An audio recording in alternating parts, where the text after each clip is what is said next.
Cerrar.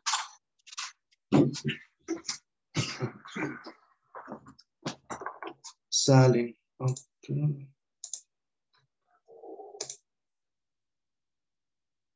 ¿Ya está en grande? Sí. Ya. Ok, sale. Bueno, pues buenas noches a todos. El día de hoy, pues empezaremos a hablar de algunos síndromes geriátricos. Bueno, ya entrando al tema de los síndromes geriátricos, pues el primero será la dismovilidad, algo que no es nada fuera de lo común de lo que estamos viendo en el hospital. La gran mayoría de los pacientes tienen algún grado de dismovilidad, al menos los que están ingresados al servicio de geriatría y los que vemos en la consulta externa. En esta ocasión abordaremos a modo de introducción un poco acerca de los síndromes geriátricos y cómo este síndrome de la dismovilidad pues, pues entra dentro de estos, un poco acerca de la epidemiología, también el impacto y las repercusiones de la dismovilidad en la salud de los pacientes, los factores de riesgos asociados a la dismovilidad, la definición como tal, cómo hacemos el diagnóstico, cuál es el abordaje en el adulto mayor y la evaluación de los dispositivos de la movilidad, que son los auxiliares de la marcha. Ahora, entrando un poco al tema de los síndromes geriátricos, eso los conocemos como un conjunto de cuadros originados por la conjunción de una serie de enfermedades de gran prevalencia en el anciano o en el adulto mayor que generan incapacidad funcional y alteraciones negativas en la calidad de vida. Muchas veces los síndromes geriátricos solamente son pues la punta del iceberg de una serie de problemas médicos, psicosociales que enfrentan nuestros pacientes y muchas veces es una suma de una mala continuidad de cuidados, un exceso de fármacos, una poca rehabilitación, un diagnóstico médico incompleto, manifestaciones sumativas y atípicas, y generalmente estas tienen también una evolución larvada y silenciosa. Los síndromes geriátricos pues tienen ciertas características, por ejemplo, la autoperpetuación, que estos síndromes generan un efecto de círculo vicioso y se relacionan un síndrome geriátrico con otro. Por ejemplo, ahora que vamos a ver la dismovilidad, pues va a estar relacionado mucho con el síndrome de caídas que ya vimos en la clase pesada. También tiene un efecto de progresión que tiene un efecto lineal en cuanto a la progresión de estos síndromes geriátricos. También tiene un efecto de ampliación, es decir, empieza un síndrome geriátrico y se van agregando otros porque tienen características expansivas en caso de que pues, no se pueda, no se logre encontrar una fase inicial este síndrome geriátrico y que no se hagan las acciones pertinentes para detectarlo ni para abordarlo.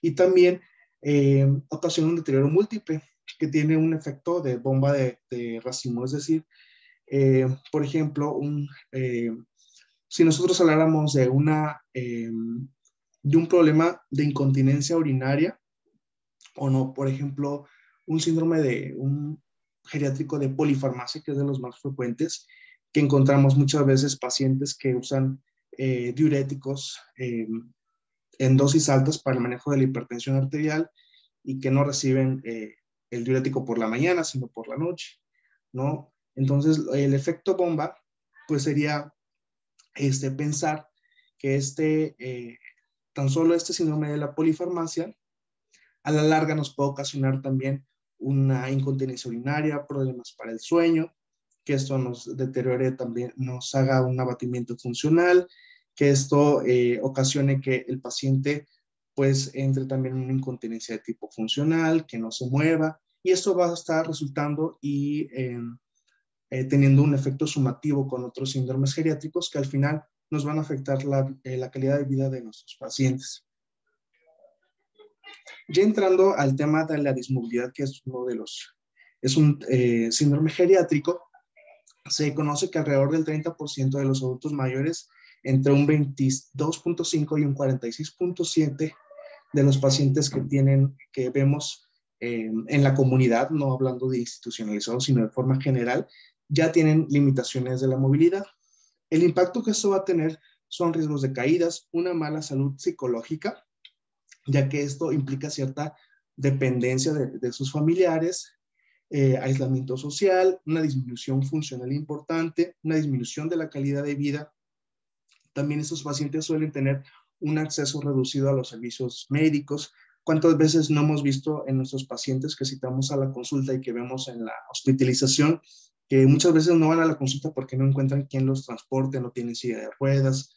Entonces, todo esto, pues va mermando la calidad de vida, también el aislamiento, a la soledad del paciente, puede llevar también a mayores tasas de institucionalización y una mayor mortalidad. Eh, los factores de riesgo para generar una dismovilidad, pues se conoce que es multifactorial. De los principales son la edad avanzada, también una baja actividad física y obesidad, ciertas comorbilidades, enfermedades médicas subyacentes como la diabetes, la osteoartritis, algunas enfermedades neurodegenerativas como la enfermedad de Parkinson, también la depresión, el deterioro cognitivo, y también se hace énfasis en el consumo de alcohol y tabaco, y también pacientes que tienen una hospitalización reciente tienen un riesgo muy alto también de dismovilidad. Como gran porcentaje de los pacientes que vemos hospitalizados se egresan con un grado de dismovilidad, a pesar de que el abatimiento funcional haya sido agudo. El término inmovilidad, que previamente se utilizaba para hablar de dismovilidad, tiene algunas, en cuanto a la clínica, permite identificar a pacientes afectados en etapas severas. Sin embargo, ya en la realidad, pues no permite establecer diferencias entre la etiología, la evolución, el pronóstico ni manejo. Porque generalmente, hablando de inmovilidad, pues hablábamos de pacientes postrados, es decir, que ya tienen un grado severo de dismovilidad y que muchas veces, pues ya a veces las intervenciones son más asistenciales y no tanto que podamos tener muchas intervenciones para mejorar esta dismovilidad. Y a nivel de investigación, inmovilidad permite describir grandes grupos de sujetos portadores, es decir, pues hablar de grandes grupos de pacientes postrados, por ejemplo, pero no permite una comparación estadística entre distintos centros ni con relación a la evolución de series de pacientes, es decir, en qué fase o qué tan avanzada está este síndrome de dismovilidad. Sabemos que la inmovilidad como tal, si somos estrictos con el término, es la ausencia de movimiento.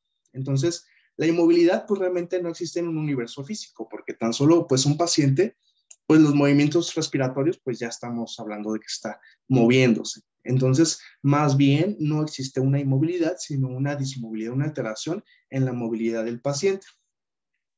Ahora, las definiciones de inmovilidad, inmovilismo, postración, no han sido útiles para resolver problemas clínicos. Entonces, hacía falta complementar la definición con elementos etiológicos, diagnósticos, evolutivos, terapéuticos y pronósticos.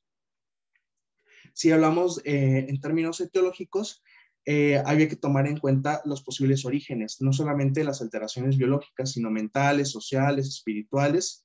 Están también las consideraciones diagnósticas para medir la capacidad motora y no solo la independencia. La movilidad no se limitaba al ámbito exclusivo de actividades de la vida diaria, sino también buscar patrones diagnósticos estándares que nos ayuden a categorizar a los grupos bien definidos y comparables. También necesitábamos tener ciertas definiciones evolutivas para poder tener rangos y etapas de la dismovilidad.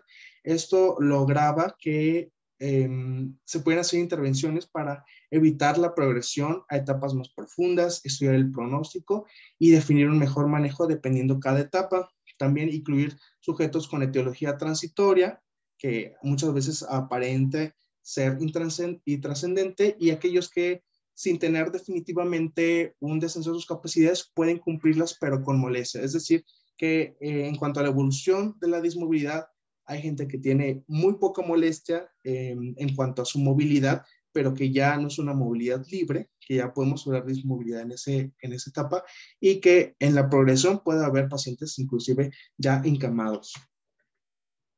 También la definición tenía que tener alcances terapéuticos, es decir, el concepto de traslado.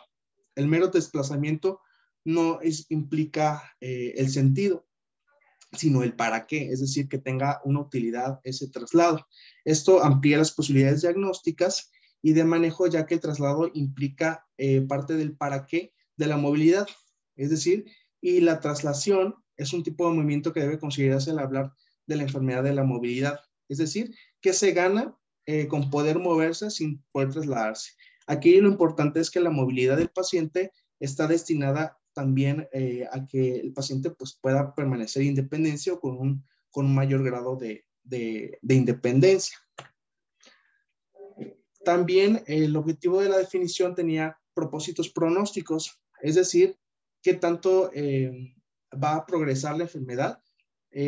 Aquí las características de los síndromes geriátricos fundamentalmente en la historia de la patología, para poder transformar el resultado final en un proceso que puede ser pesquisado en etapas iniciales y en el tiempo intervenirse para evitar que progrese. Ahora, gracias a estas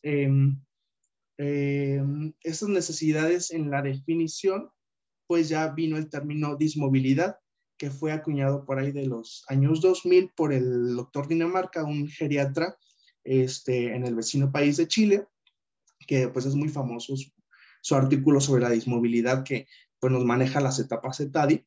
Y aquí lo definió como la molestia, dificultad o imposibilidad para movilizar una parte del cuerpo y o trasladarse, esto secundario a situaciones de origen biológico, mental, social, espiritual y o funcional que va a afectar la calidad de vida y que tiene un riesgo de progresión. Aquí, para el diagnóstico de un síndrome de dismovilidad, se propuso un método diagnóstico triaxial que son 3 ejes. El primer eje es la instalación, es decir, hablar si la dismovilidad fue de una instalación aguda o larvada, que sería una instalación crónica que poco a poco, que muchas veces pasa desapercibido por los familiares, pero que al paso del tiempo pueden identificar que ha perdido esta movilidad del paciente. El segundo eje es el tiempo de instalación, si es reciente o antigua. Y el tercer eje es la etapificación, es decir, mencionar una etapa de la dismovilidad para que al menos nosotros como profesionales de la salud podamos pues hablar con el mismo idioma cuando nos referimos a un paciente de dismóvil y no estar hablando solamente de pacientes postrados, encamados, sino hablarlo pues con una mejor propiedad. Ahora, en cuanto a la instauración, en cuanto a la dismovilidad larvada, que es de las más frecuentes, que vemos sobre todo en los pacientes geriátricos, pues aquí si hacemos un comparativo con la dismovilidad aguda, la dismovilidad larvada pues es lenta y solapada y generalmente la etiología pues está relacionada a enfermedades crónicas como la osteoporosis, un síndrome metabólico, déficit vitamínicos, trastornos esfinterianos, el tabaquismo, el POC, otras enfermedades como hipercortisolismo, osteoartrosis, demencias, déficits sensoriales, alcoholismo, hipotiroidismo. Y aquí en cuanto a la evolución, estas múltiples patologías, su interacción producen el síndrome. Aquí en los signos y síntomas, aquí hay una alta variabilidad en el tiempo y la evolución es inespecífica a lo largo del tiempo. Generalmente, pues hay buena respuesta al manejo médico, farmacológico y teniendo intervenciones en cuanto a un estilo de vida saludable. Aquí generalmente hay escasa morbimortalidad secundaria, ya que se va instaurando de forma progresiva. Aquí el paciente y familiares tienen diversas opiniones acerca del diagnóstico, ya que cuando vemos un paciente con una dismovilidad larvada, generalmente, pues unos dicen, no, pues es que se ha enfermado y por eso está así. No, es que está viejito. Entonces, realmente no hay como, no queda muchas veces claro para los familiares qué es lo que le está ocasionando esta dismovilidad, sino que más bien nosotros sí sabemos que es por múltiples factores y por las múltiples patologías crónicas que están interactuando. Aquí el paciente convive con la patología durante mucho tiempo antes de realizarse una hipótesis diagnóstica. Y muchas veces pues se tiene una actitud nihilista de que pues por las enfermedades es algo esperado, normal, y muchas veces pasa por desapercibido con respecto pues a los familiares. Aquí generalmente el diagnóstico se hace en la atención ambulatorio, en consultorios, en la consulta privada o en domicilio. A diferencia de la dismovilidad aguda, esta generalmente pues es espectacular y abrupta. Por ejemplo, después de una caída, pues evidentemente ya con más de 72 horas, pues ya hablamos de que hay una dismovilidad aguda por una caída, puede ser por algún problema médico, como el infarto agudo al miocardio, la constipación, un fecaloma, por delirium, por enfermedades tromboembólicas, infecciones, fracturas de cadera, EBC, retención urinaria, depresión. Aquí, en cuanto a la evolución, el fallo homeostático agudo por patología crónicamente descompensada, es decir, seguramente tal vez el paciente tenía FA, diagnosticada desde hace mucho tiempo, sin anticoagulación, y finalmente hubo una descompensación, fue, pues, no sé, la formación de un coágulo y pues un EBC isquémico, y esto ocasionó esta dismovilidad aguda. Aquí es bastante, en cuanto a la evolución, es bastante específica y evidente. Por ejemplo, si hay un ictus, pues es evidente que haya hemiparesia o hemiplegia, y la evolución típica es en corto tiempo. Aquí la respuesta es variable en cuanto al tratamiento. Hay alta probabilidad de secuelas, complicaciones y recaídas, y hay una alta mortalidad secundaria. Aquí, en cuanto al diagnóstico, los familiares y el paciente sospechan con alto nivel de certeza de un mismo diagnóstico. Y es porque pues, es algo evidente, ¿no? Que el paciente estaba moviéndose normal o tenía tal vez un grado de dismovilidad y de pronto se agudizó todo eso. Y el diagnóstico es en un tiempo muy corto y se establece al menos un diagnóstico sindromático. Y generalmente el diagnóstico pues es en centros asistenciales y muchas veces en unidades de emergencia, bueno, unidades hospitalarias. Aquí estos cuadros que nos presenta el doctor Dinamarca en su estudio, está interesante ya que aquí en cuanto a la dismovilidad larvada, bueno, aquí son todas la etapificación que veremos ahorita más adelante para hablar de las etapas de la dismovilidad, ya que aquí si vemos esta línea azul, pues vemos como la dismovilidad larvada pues es algo crónico que va variando y progresando durante el tiempo. Si vemos esta línea azul, a veces sube, a veces baja, y aquí lo que pasa es que a veces hay algunas intervenciones, hay problemas crónicos que de repente se agudizan y por eso luego baja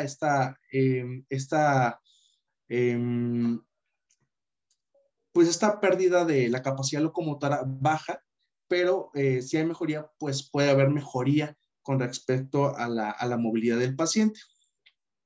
Aquí en las líneas anaranjadas, que las vemos aquí de forma horizontal, podemos ver cómo en la historia natural, por ejemplo, de esta dismovilidad larvada, en algún momento puede haber una intervención, por ejemplo, el uso de un bastón, aquí, por ejemplo, del 1A al 1B, que nos mejore el estado de la capacidad locomotora, pero que al final muchas veces se deja el uso del bastón o viene alguna otra complicación, agudización de la enfermedad de base, y poco a poco hay una progresión a que esta capacidad locomotora disminuya. Si lo comparamos con la dismovilidad aguda, aquí pues es evidente que la dismovilidad es en un periodo de tiempo muy corto, y pues dependiendo de la enfermedad y también las intervenciones que se hagan en forma temprana, pues va a ser si hay recuperación o no, aunque muchas veces no hay una recuperación a un estado previo al evento agudo, si es que no se instaura este tratamiento de rehabilitación interdisciplinaria. Ya hablando sobre la etapificación, las etapas ETADI del doctor Dinamarca, aquí hablamos de 5 etapas con 2 subetapas. La primera, pues nos dice si el paciente pues, permanece la mayor parte del día de pie, es decir, con algún grado de molestia, dificultad o imposibilidad o movilidad, y en el traslado, por ejemplo, pacientes que tienen una artrosis leve, que se pueden movilizar, no requieren ningún apoyo, pero que sí hay molestia para el traslado. Y aquí hablamos de subetapas, si es que puede caminar sin ayuda, y en una subetapa B, cuando ya utiliza una técnica, es decir, que tenga que mover primero un brazo, después el otro para poderse levantar, o que tenga que estar utilizando los muebles o las paredes para sostenerse. Ya después hablamos de una etapa 2, donde el paciente permanece la mayor parte del día sentado. Y finalmente la 3, 4 y 5, donde ya es un paciente que la mayor parte del día está acostado, que en la etapa 3 todavía se puede levantar o incorporar. En la 4 se moviliza en cama y en la 5 ya no hay capacidad de movimiento. Y la subetapa pues nos habla, por ejemplo, qué tan severo también sería ya esta etapa. Por ejemplo, un paciente que ya está completamente encamado, si puede expresarse y darse a entender, pues hablamos de una etapa A, y una etapa B, pues alguien que no se expresa y no se puede dar a entender. Por ejemplo, en una demencia avanzada con un paciente completamente dependiente para actividades básicas.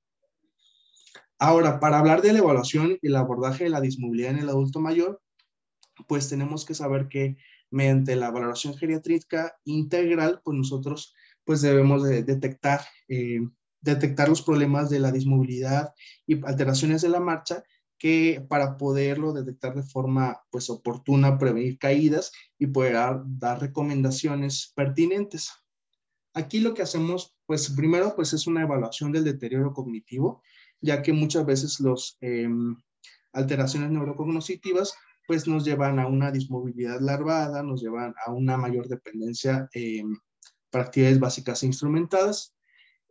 También un abordaje de los problemas de salud, valorar el uso de medicamentos que puedan aumentar el riesgo de caídas, que aumenten el riesgo de deterioro cognitivo, el uso de benzodiazepinas, el uso inclusive de medicamentos antihipertensivos o inclusive los antihistamínicos. También una valoración del calzado, el tipo de calzado que está utilizando el paciente. También valorar la historia de caídas y el miedo a caerse, ya que hasta un 35% de pacientes con dismovilidad tienen ya un historial de caída o miedo a caerse. También la deprivación sensorial, en especial la visual, una correcta evaluación, y también una evaluación del uso de los implementos para caminar, que muchas veces son pues autorrecetados o automedicados por los pacientes o por los familiares, pues no están bien indicados. Aquí la doctora Cynthia Brown hace una recomendación en cuanto al algoritmo de cómo abordar un paciente con dismovilidad. Aquí en la primera intervención sugiere que hagamos 2 preguntas de evaluación en pacientes que tienen factores de riesgos para discapacidad en la movilidad, es decir, que tengan edad avanzada, una baja actividad física, obesos, problemas de la fuerza o del equilibrio o enfermedades crónicas, que pues son la mayoría de los pacientes que vemos también en la consulta o hospitalizados. Aquí las preguntas de evaluación serían: la primera, por razones de salud o físicas, ¿tiene dificultad para subir 10 escalones? ¿O tiene dificultad para caminar medio kilómetro? Serían 500 metros, es decir, una manzana completa. Y la 2, debido a problemas de salud o físicos subyacentes, ¿ha modificado la forma de subir los 10 escalones o caminar medio kilómetro? ¿O cambiar el método o frecuencia de estas actividades? Es decir, que hay una alteración en la movilidad en cualquier aspecto, ya sea en la forma o en la intensidad. En caso de que la 1 o 2 sea una respuesta positiva o las dos, aquí, bueno, en caso de que no haya una respuesta positiva, que no se identifique un grado de dismovilidad, si no hay factores de riesgo, pues habría que dar un asesoramiento sobre el ejercicio, la actividad, según sea clínicamente apropiada, dependiendo de las comorbilidades y la capacidad física del paciente, y repetir el examen al menos anualmente y después de cada hospitalización o cambio agudo en el estado clínico, ya que estos episodios son los que aumentan más el riesgo de dismovilidad. En caso de que sí haya una respuesta positiva, pues hay que obtener un historial sobre los cambios en la movilidad, identificar componentes físicos, sociales, ambientales que conducen a limitaciones de la movilidad y abordar estas deficiencias y referir al médico apropiado, es decir, apoyarnos de otras especialidades en caso necesario. Revisar los medicamentos que pueden afectar la fuerza, el equilibrio, la marcha, el estado mental u otras alteraciones del sistema nervioso central. Realizar un examen físico que incluya la velocidad de la marcha. Aquí, ya haciendo esta evaluación, si nosotros identificamos una condición médica aguda que conduce a la movilidad reducida, pues ya deberíamos de tratar esta afección médica con o sin referencia a una subespecialista requerida. Es decir, por ejemplo, si hubiera tal vez una alteración neurológica, una ataxia cerebelosa o algo que requiera manejo por neurología, pues enviarlo a neurología. Si encontramos una artrosis severa que requiera pues alguna intervención, pues enviarla al servicio de ortopedia. Y también indicar terapia física si el paciente está médicamente estable. Si no está estable, pues habría que esperar a que lo agudo se resuelva para ofrecer la terapia física pertinente. En caso de que no se encuentre una condición médica que conduce a esta movilidad, probablemente sea pues una dismovilidad larvada, una dismovilidad multifactorial, y deberían de tratarse, aparte de estas condiciones médicas subyacentes, que probablemente sean muchas, hay que considerar la terapia física para fuerza anormal, marcha o equilibrio, también ofrecer terapia física y ocupacional para la evaluación de barreras ambientales, y el trabajo social para abordar el tema social de barreras de la movilidad, por ejemplo, la falta de transporte, y también en cuanto a al calzado, pues también consultar la podología para detectar si hay alguna anomalía en los pies y que requiera algún aparato especial o alguna plantilla especial para la marcha. En cuanto a las estrategias del manejo de la dismovilidad en el adulto mayor, aquí en la atención primaria sería el escenario ideal para abordar la variedad de condiciones de salud que pueden afectar negativamente la movilidad. Es decir, pues esto debería evaluarse desde la consulta de medicina familiar. Muchas veces vemos pacientes de forma como una atención primaria en la consulta externa de geriatría, y podemos todavía pues abordar de forma oportuna esas alteraciones de la movilidad, pero muchas veces pues ya es una alteración pues evidente o ya avanzada. Aquí el tratamiento debe ser individualizado en base a los objetivos del paciente, de acuerdo a su estado clínico, de acuerdo a sus comorbilidades. También, además del esfuerzo por recuperar la capacidad física, se debe de ayudar al paciente a adaptarse a estas limitaciones ambientales y prevenir una mayor discapacidad.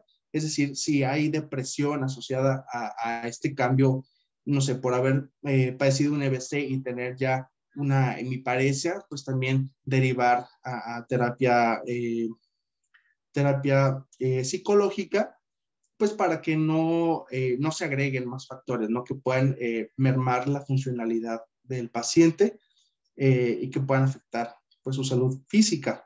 También maximizar el control de las enfermedades crónicas, y por ejemplo el American College of Sport Medicine recomienda que se hagan al menos 150 minutos por semana de ejercicio aeróbico de intensidad moderada para los adultos mayores, que incluirían ejercicios de fortalecimiento muscular, de estiramiento y de resistencia. En este artículo de la doctora Brown, pues se hizo un metaanálisis sobre algunos estudios donde hicieron algunas intervenciones en cuanto a la actividad física de moderada intensidad, algunos que incluyeron combinaciones de ejercicios aeróbicos, de fuerza, de balance, flexibilidad. La mayoría de estos, algunos ejercicios como la caminata o el subir escaleras con pesas o con chalecos con peso. Algunos ejercicios que incluyeron también ejercicios cortos en diferentes circuitos. Y aquí lo que hicieron es sesiones de mínimo 6 semanas. Lo mínimo que fueron,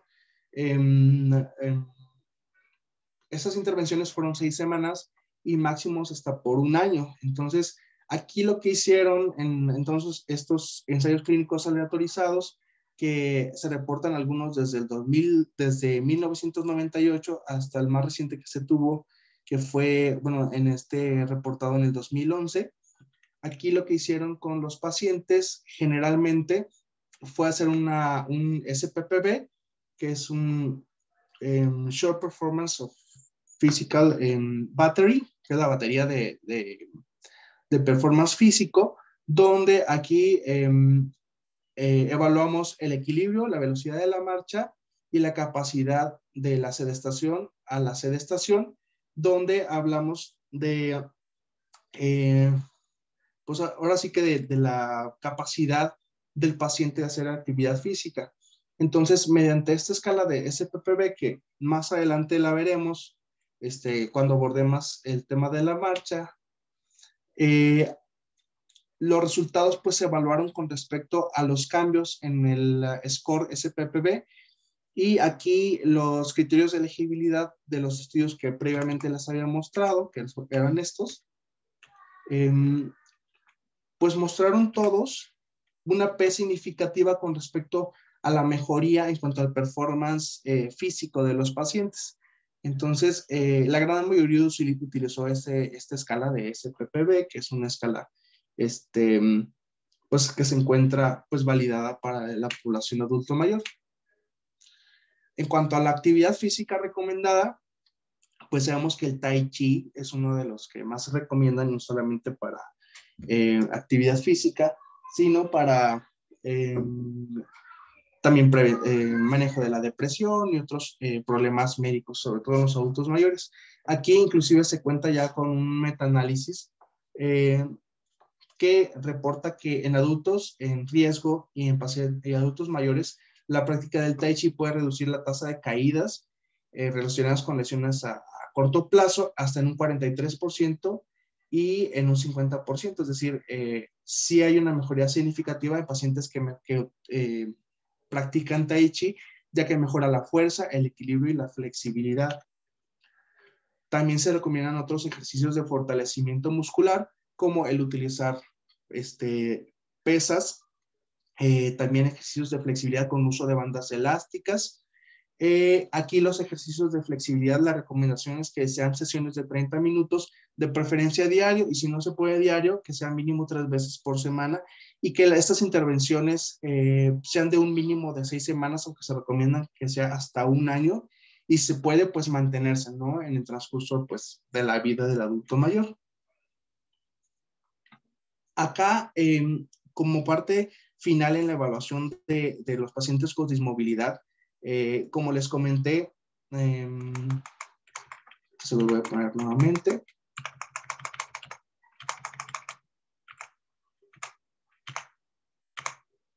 Aquí.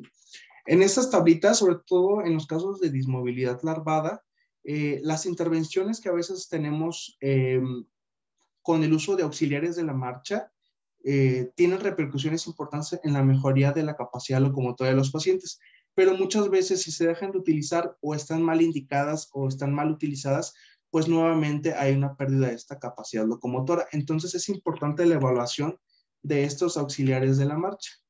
Entonces, brevemente aquí les agrego, bueno, en cuanto a este artículo de la doctora Brown, pues diferentes dispositivos para la marcha y cómo puede haber pueden ser beneficiosos en el manejo de la dismovilidad, que puede mejorar inclusive, sobre todo en la rehabilitación del paciente. Y aquí vienen varias, que es el bastón habitual, el bastón regular o el bastón estándar, también el bastón de 4 puntos, ¿sí? Algunas otras, las andaderas, ¿sí? Inclusive el scooter, ¿no? Que pues no es como que tan fácil que damos un adulto mayor con scooter, pero sí, a los que todavía mantienen cierta funcionalidad y pueden utilizar scooter, pues también podría recomendarse inclusive. Aquí en cuanto a los dispositivos de movilidad, pues conocemos muchísimos, desde el bastón estándar, la andadera, las muletas axilares, los andadores de 2 ruedas y los andadores de 4 ruedas. Aquí, con respecto a los más utilizados, por ejemplo, el bastón estándar, aquí es importante que sea una indicación correcta, que cada dispositivo tenga una indicación correcta y saber tanto las ventajas como las desventajas de sus usos. Aquí las indicaciones del bastón estándar es la ataxia leve, sensorial, vestibular o visual, que es común en el adulto mayor, y la artrosis leve, que también es muy común.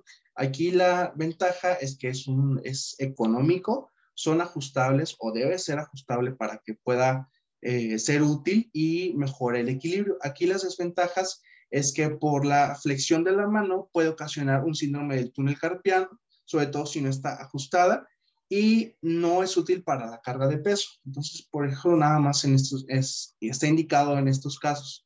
Aquí la indicación es que la punta del bastón esté a nivel de la muñeca del paciente cuando está en posición de bipedestación y que la flexión de la muñeca sea de 15 grados, que no sea tan alta la flexión porque esta posición viciosa podría darnos un síndrome del túnel carpiano o empeorar la artrosis o que el paciente refiera dolor.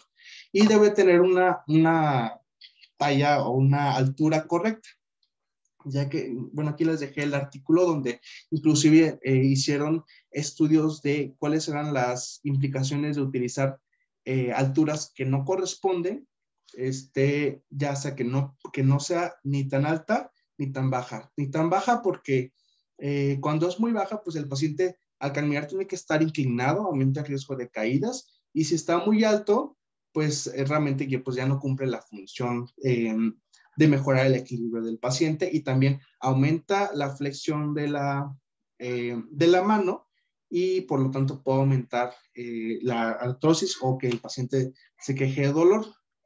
Aquí les puse las famosas burritas ya que son muy frecuentes en nuestros pacientes. Y bueno, estas burritas pues no están ajustadas a los pacientes y muchas veces, como les comentaba, estos dispositivos son automedicados o se los presta el vecino o, o algún familiar y el paciente pues realmente lo utiliza y después lo deja de utilizar porque finalmente le ocasiona dolor, no lo ve utilidad, ¿sale? Entonces es importante esta evaluación correcta del uso de los bastones, que es el dispositivo auxiliar más utilizado. También existe el bastón con acodamiento, que es el que tiene pues esta flexura en la parte superior. También es ajustable y las indicaciones pues es en la artritis moderada, ya que aquí como se pone toda la mano completa, pues hay menos peso sobre la articulación de la muñeca y aquí las ventajas es el costo, que es bajo, distribuye el peso y el mango pone menos presión en la palma. Y aquí el problema es que generalmente pues se usa incorrectamente en muchas ocasiones, no con la altura adecuada ni con la posición de la mano adecuada, que no debe ser la flexión de la muñeca mayor a 15 grados para no ocasionar dolor o algún otro problema en la muñeca. También se encuentra el bastón cuadrípodo o de 4 puntos. Aquí las indicaciones es la hemiparesia, ya que en cuanto a su ventaja, pues aumenta la base del apoyo y soporta gran peso, sobre todo pues en los pacientes que tienen hemiparesia, pues es importante ya que necesitan sostener gran parte de su peso pues en esta auxiliar. Aquí lo importante es que lo utilicen en el lado donde tiene el déficit motor, porque muchas veces lo utilizan en el otro ya que tiene, como están cargando el peso del otro lado, pues piensan que debe utilizarse del otro lado, pero tiene que ser del lado ipsilateral a donde está la lesión neurológica, el déficit motor. Las desventajas, pues es que es un poco más pesado, es difícil de usar correctamente con los 4 puntos en el piso al mismo tiempo, ya que, por ejemplo, pacientes que viven en zonas irregulares, pues a veces puede aumentar inclusive el riesgo de caída si es que el piso pues no está planito. También se encuentran las muletas axilares, que aquí las indicaciones solamente sería cuando hay fracturas de miembros inferiores, no cuando hay otra causa de dismovilidad, sino que solamente esta dismovilidad por algún problema pues ortopédico agudo. Aquí las ventajas es el costo, redistribuye el peso de las extremidades inferiores, permite entre un 80 y 100% de apoyo de soporte del peso. Y en cuanto a las desventajas, es difícil de aprender a usar, requiere energía y fuerza, es decir, a veces en los otros movimientos es complicado. Y aquí hay un riesgo de compresión de la arteria y nervio, a diferencia de las muletas de antebrazo, que como ventaja, pues también no hay compresión axilar ni riesgo de lastimar arteria o nervio. Aquí las indicaciones es la paraparesia. También las ventajas libera las manos sin tener que soltar la muleta, es decir, permite mayor movilidad de las manos. Es menos complicado el uso, sobre todo con las escaleras. Y en cuanto a la desventaja, pues permite poco soporte de peso, sino para mantener más que nada el equilibrio y liberar un poco de peso en pacientes con paraparesia. El andador estándar está indicado en miopatía grave, eh, pacientes con secuelas de hospitalización prolongada, pacientes con neuropatía severa, pacientes con ataxia cerebelosa. y también se llega a recomendar en fases iniciales de la rehabilitación post fractura de cadera. Aquí en cuanto a las ventajas, pues es un andador más estable y se pliega fácilmente. Sin embargo, aquí el caminar es más lento porque aparte hay que estar levantándolo con cada paso que se da y el andar pues es menos natural. Y si lo comparamos con el andador de ruedas delanteras, pues son las ruedas que están aquí adelante. También se utiliza en miopatía grave, neuropatía severa, paraparesia e inclusive pacientes con parkinsonismo. Aquí mantiene un patrón normal de la marcha porque pues el paciente lo va pues llevando con su propio peso, pues lo va empujando y no hay necesidad de estarlo levantando con cada paso. Y las desventajas es que hay un gran arco de inflexión y es menos estable, ya que con las rueditas, pues si el paciente no está estable, pues se puede ir hacia adelante y caerse. Entonces, si no está bien indicado, no está, pues puede aumentar el riesgo de caídas. También está el andador de 4 ruedas que está indicado en artritis moderada, claudicación y algunas condiciones médicas que ocasionen disnea, por ejemplo, y que requiera el paciente estarse parando su marcha para descansar, tomar aire. Aquí las ventajas es que es fácil de propulsar, altamente móvil. Aquí hay un pequeño arco de inflexión, es una de sus ventajas, y tiene asiento y cesta. Entonces, esto es útil en pacientes que requieren estarse sentando a cada ratito y tiene pues su cesta para dejar ahí su carnet de IMSS, por ejemplo, en caso de que se pusiera malito. En cuanto a las desventajas, pues no es apto para la carga de peso, necesita pues que el paciente pues tenga cierta funcionalidad ya que pues el paciente mismo lo está llevando, es menos estable y no se pliega fácilmente. Entonces, después de esta valoración, una valoración geriátrica importante, el abordaje, como ya les comenté, con ese algoritmo en cuanto a la dismovilidad, el abordaje de los problemas médicos, medicamentos, el abordaje pues de cómo está utilizando los auxiliares para la marcha, pues nos van a ayudar a tener intervenciones eficaces y recomendaciones para nuestros pacientes con dismovilidad y tratar, sobre todo en estos casos de tempranos de la dismovilidad, eh, para que no progresen y no quede el paciente encamado, ya que pues finalmente un paciente encamado pues, va a tener mayor riesgo de complicaciones, lesiones por presión, neumonía, infecciones de vías urinarias. Aquí lo importante y ya como conclusión, pues las limitaciones de la movilidad son problemas muy comunes en nuestra población. Sin embargo, son susceptibles de mejorar con intervenciones de ejercicios. Aquí los adultos mayores deben de someterse a pruebas de detección de riesgos de caídas y de dismovilidad una vez al año. Los factores de riesgo, obesidad, tabaquismo y bajos niveles de actividad son factores de riesgo importantes para dismovilidad y otros problemas de salud que requieren también intervención. Y aquí en cuanto a las recomendaciones, pues se recomienda 30 minutos de actividad física diaria con incorporando actividad aeróbica que incluya, por ejemplo, caminar, bailar, nadar, el uso de la bicicleta y entrenamientos de resistencia y flexibilidad. Entonces, pues con esto terminamos el tema de disponibilidad. Y pues gracias. No sé si hay alguna duda, un comentario.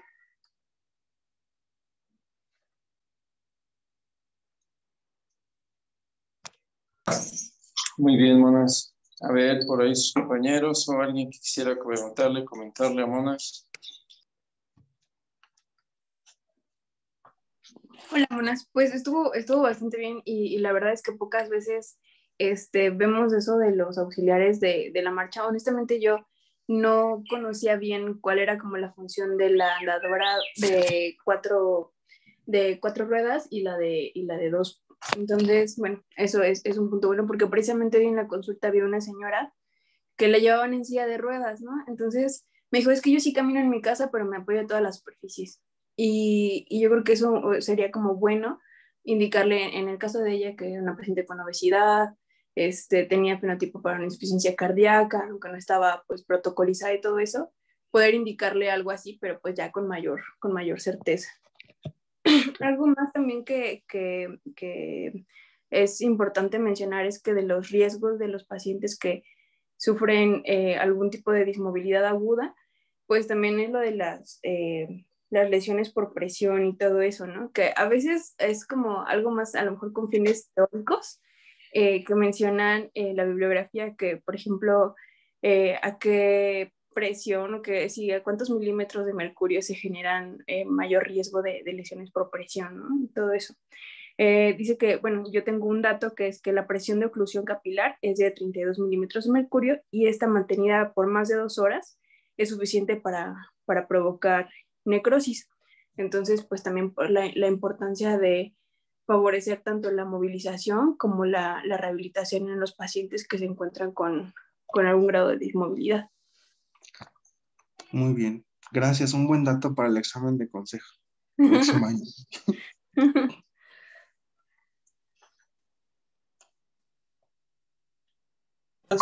Doctor, tengo una duda. ¿Alguna otra observación? A ver.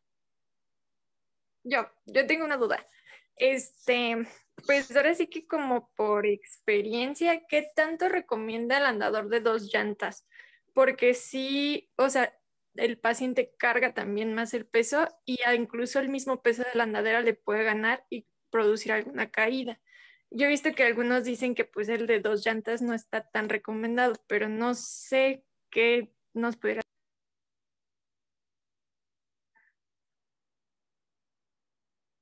Pues realmente, bueno, en cuanto a las indicaciones son las miopatías y neuropatías, es decir, que el paciente pues realmente no tenga una alteración tan severa de la marcha, pero que requiera pues un apoyo para la fuerza.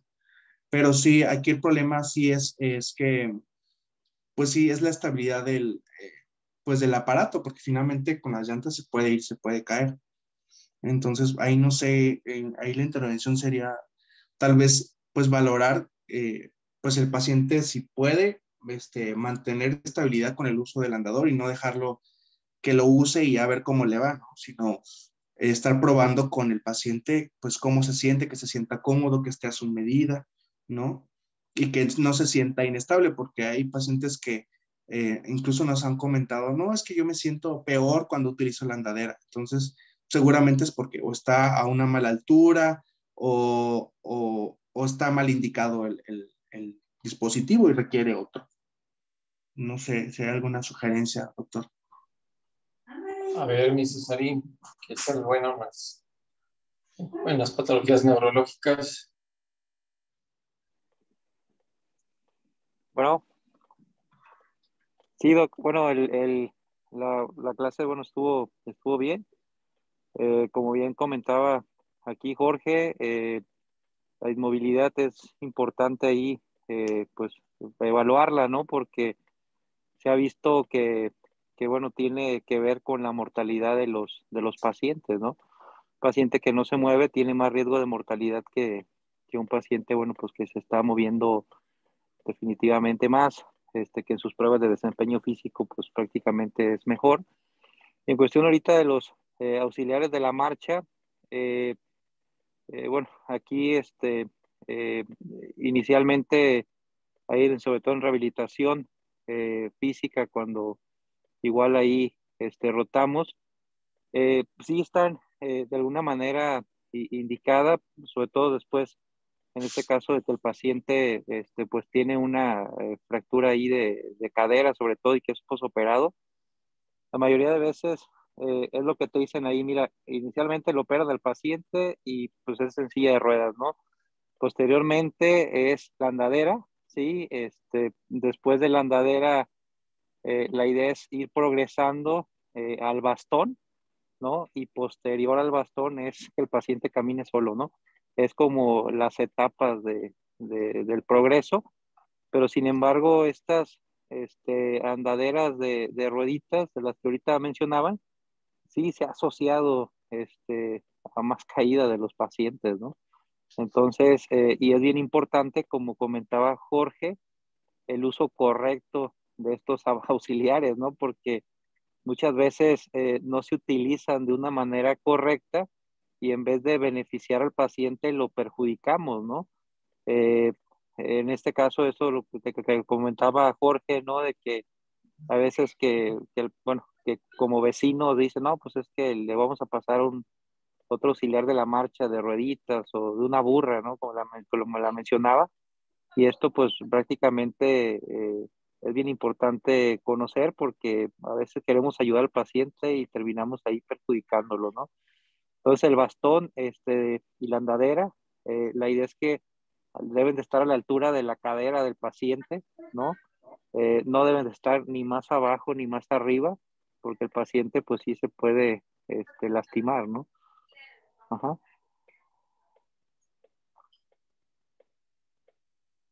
Muy bien. Entonces, así como para una respuesta ya más concreta, de cuando más de mi parte, es de que yo realmente no recomiendo las andaderas con rueditas. Exacto.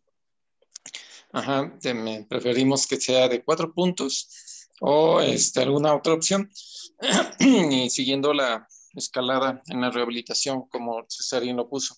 Muy pocos pacientes he conocido que se adaptaron a las andaderas con rueditas. Como dice ahí en las ventajas, parecería que van caminando normal y en una de esas apenas sienten que se ponen un poquito inestables, aprietan hacia abajo como si fuera un freno y ya se pueden sostener. Pero donde le falle la coordinación, sí se van de frente. ¿Sí? Entonces, no, es complicado en esa parte. Ok. ¿Qué más? ¿Alguna otra pregunta? Muchachos, jóvenes ilustres. ¿Sí? No. ¿No? Que sí. ¿Todo bien? Pues sí. Sí. Muy bien. Sí. Vicky. Sí. Sandy. Noemí no la veo, Sol no la veo. Yo tengo una duda respecto a los dispositivos de movimiento. Este, escuchaba que el doctor nos hacía un comentario de cómo ir escalando el uso, pero nosotros es de acuerdo a la valoración que hagamos o existe alguna escala o algo que nosotros podamos así como decidir qué dispositivo indicarle a nuestro paciente.